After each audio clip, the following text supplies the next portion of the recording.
북한의 이념을 선전하고 심지어 당대회까지 뭐 영화 그다음에 뭐 네. 김정은 교시 막 이런 거 내리는 유튜브 같은 거 왜 이렇게 멀쩡히 접속이 잘 되냐 이런 의문을 저희가 제기한 적이 있었는데 이 제기가 왜 우리가 도대체 이런 게 어떻게 우리나라에서 이렇게 보이지? 라고 하는 것들의 답이 나왔습니다. 예. 북한 사이트가 버젓이 우리나라에서 접속이 쭉쭉 되는 이유 알아보니까 심지어 국정원에서도 아, 이 사이트 위험하다. 이 사람 뭐 페이스북 저 주사파다. 네. 종북주의자다.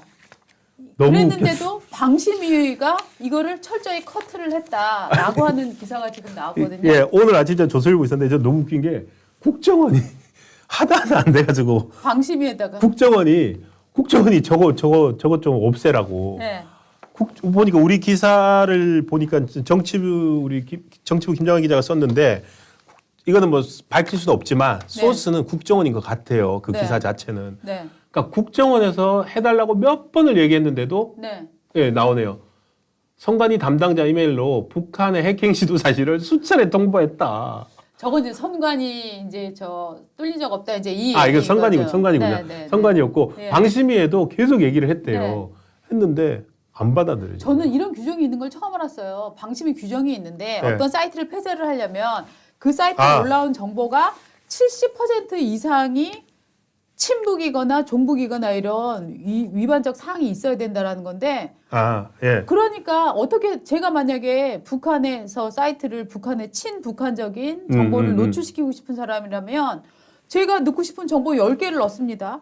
거기다가 다른 문화 소식, 아무 의미 없는 소식을 30개를 넣습니다. 네. 그러면 이게 퍼센테이지가 25%를 확 줄어드는 거예요. 저는 도대체 이런 70%가 넘어야 폐쇄할 수 있다. 네. 이런 정말 유령 같은 정보가 이런 기준이 왜 있는지 모르겠는데 자, 여기에 기사에 나온 걸 보면 2016년 8월부터 작년 8월까지 6개월 1년 단위로 방심위에다가 미국에 거주하는 생물학자 A씨의 페이스북을 예. 좀 차단해 주십시오라고 제기를 했습니다. 이 사람 누구냐? 한번 보여드릴게요. 예. 김웅진이라는 사람입니다. 김웅진 씨는 자기가 종북주의자라고 선언을 한 사람입니다. 와. 김웅진 씨 페이스북을 제가 캡처한 내용인데요. 보십시오. 1957년 출생인데 주체 46 출생이라고 써놨습니다. 뭐냐 하면 저게 북한 사람들은 주체 1년, 주체 2년, 주체 3년 이렇게 표현합니다. 그렇죠. 그러니까 주체 사상 김일성 사진도 있네요. 맞습니다. 그래서 저거를 계산하면은 1911년이죠. 1911년이 주체 1년인 거죠. 네. 그렇죠? 그렇게 해서 주체 46 출생이다. 주체 46년에 출생을 했다. 바이올로지스트다. 서울대학교를 1976년에 나왔다. 저렇게 써 있습니다. 그 밑에 보십시오. 위대한 수령님. 김남국 씨랑 김남국 의원하고 많이 흡사하신 것 같아요. 위대한 수령님. 조선혁명 주체사상 제도는 우주 진화 138억 년 만에 탄생한 리성의 꽃 인류의 태양이다. 이렇게 써놨고요. 저 사람은 LA 근처, 로스앤젤레스 근처 패서디나에 지금 거주를 하고 있는 것으로 나옵니다. 경상북도 안동 출신이에요. 그렇습니다. 경상북도 안동 출신인데 저 사람의 페이스북 내용을 하나 볼까요? 내용 보시죠. 간첩식별법. 일본, 미국이 저지른 범죄를 교활하게 우리 민족의 탓으로 돌리는 놈년들.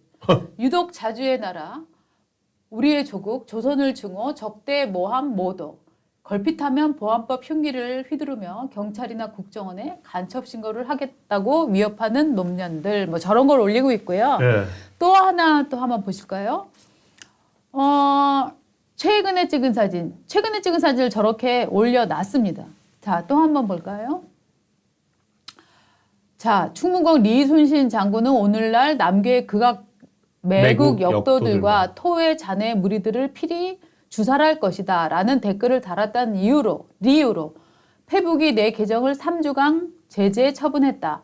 역사적 인물이 어떤 행동을 할 것이라는 상상을 두고 마치 내가 사죄한 걸로 간주하는 페북.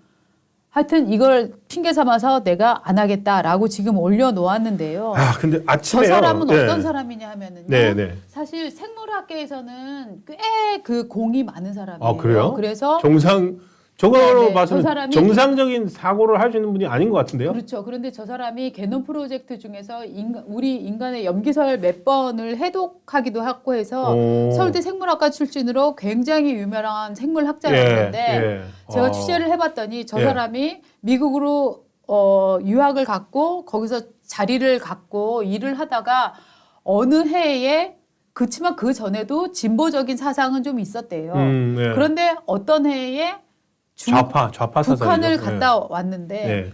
갑자기 북한 갔다 와서 어떤 사람의 표현으로는 돌아버렸다는 거예요. 그래서 갑자기 그전에는 그냥 진보적 패턴만 있던 사람인데 북한 방문하고 오더니 김일성주의자가 돼서 돌아왔다는 거예요. 그러니까 진보가 아니죠. 김일성주의자니까. 그래서 김일성주의자가 돼서 돌아와서 지금 주체 46 저런 식으로 바꾸고 완전히 주체 사상을 지금 선전선동하는 하나의 선전원처럼 지금 변해 있거든요. 근데 저 사람 페이스북에 제가 지금 접속할 수 있어요. 제가 친구 맺게 할 수 있어요.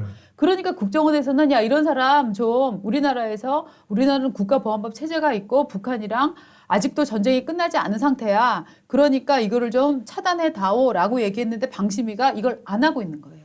예. 네. 아침에 저도 사실 오늘 들어오기 전에 방심위 쪽에 취재를 좀 해봤는데요. 네.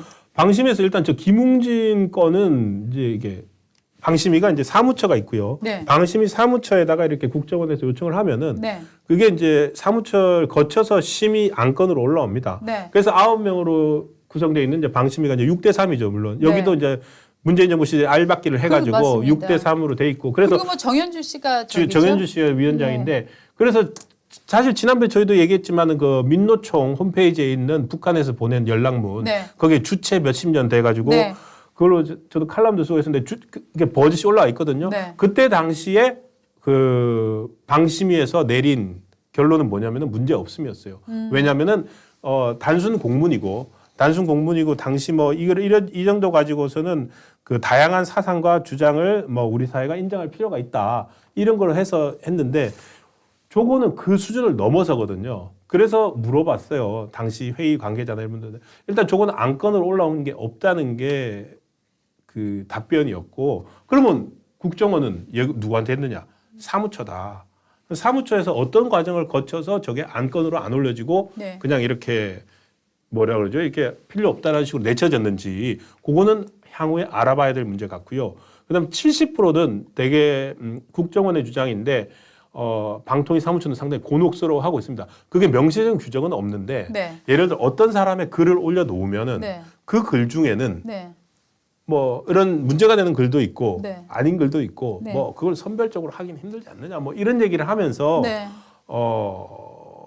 어렵다 뭐 이런 네. 아마도 답변을 국정원 쪽에다 한 것 같아요. 네. 그러면서 이제 국정원이 설명하는 과정에서 아마 70%든지 뭐니 나왔는데 명시적은 없다라는 게 오전에 제가 들어오기 직전에 어쨌든 뭐 근데- 방심위 쪽에 변명 뭐 해명 뭐 이런 거였거든요. 근데 저는 솔직히 이해할 수 없는 게 문재인 정권에서 그 보수 유튜버들 계정이 많이 정지가 되고 많이 됐죠. 했었어요. 그러니까요. 자, 그런 것들은 그러면 그런 그 보수 유튜버들이 의견을 개진하고 설령 일부 틀린 오류가 있다고 하더라도 그 양반들이 한 얘기가 그럼 처음부터 끝까지 다 100% 거짓이었습니까? 아니었잖아요. 그러니까, 예. 그런데 그러니까 70% 룰 자체는 그러니까 네. 있을 수가 없는 룰이라니까요. 방심위는 그거를 다 개정 정지하고 거의 폭파시켜버리고 네. 해놓고서 이거에 대해서는 사상의 자유를 얘기하고 언론의 자유를 얘기한다. 그렇습니다. 정확하게 굉장히 웃기는 거죠. 정확한 표현이 네. 그 다양한 사상과 주장을 인정할 필요성이 있고 네. 표현의 자유는 보호해야 된다 이렇게 돼 네. 있는데 바로 이 지점 우리 사회가요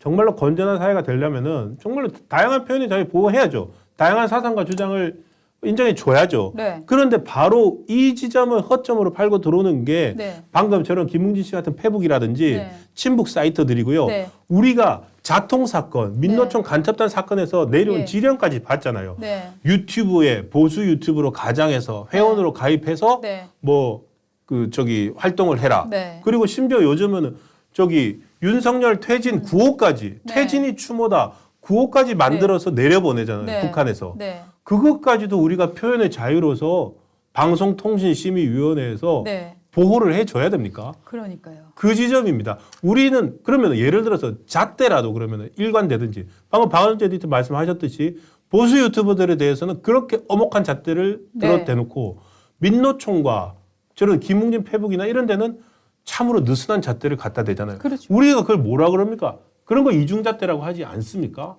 맞습니다.